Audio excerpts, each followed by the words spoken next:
Durant 75 minutes, Éric Zemmour et Alain Duhamel ont livré un duel sur BFM TV dans le rendez-vous Marceau-Truchot BFM Story, animé par la paire des animateurs des grandes gueules, Alain Duhamel et Olivier Truchot.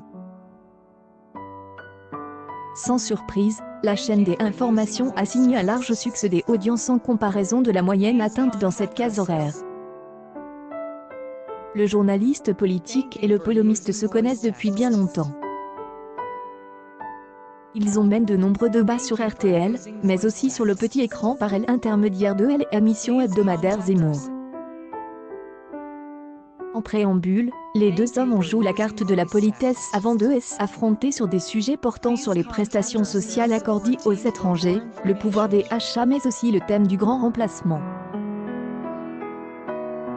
Si l'auteur de la France n'a pas dit son dernier mot avait assuré que son vis-à-vis était honnête, il à quelques minutes plus tard accuse de mentir par omission au moment d'évoquer la repentance d'Emmanuel Macron et de est affranqué sur le massacre du 17 octobre 1961. Alain Duhamel a répliqué « Je n'accepte pas que vous disiez de moi que je suis malhonnête ». De nouvelles tensions sont apparues en fin d'émission quand Alain Duhamel a reproché à son interlocuteur de l'insulter quand Éric Zemmour lui a signifié qu'il racontait n'importe quoi sur la définition de la discrimination positive. Chacun ensuite donne des exemples pour défendre son point de vue. L'échange entre les deux hommes a convaincu 587 000 aficionados, se traduisant par une part des audiences à hauteur de 6.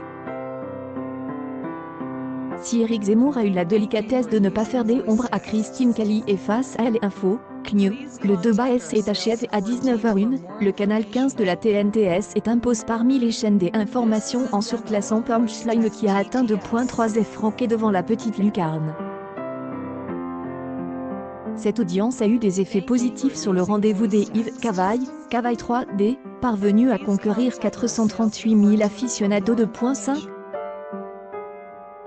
Le lundi 11 octobre, le talk avait entraîné 218 000 aficionados entre 16h50 et 18h50, correspondant à une part de marche à hauteur de 2,5. Pour rappel, Éric Zemmour a contribué à offrir la 2e performance historique de BFM TV en débattant avec Jean-Luc Mélenchon le 23 septembre.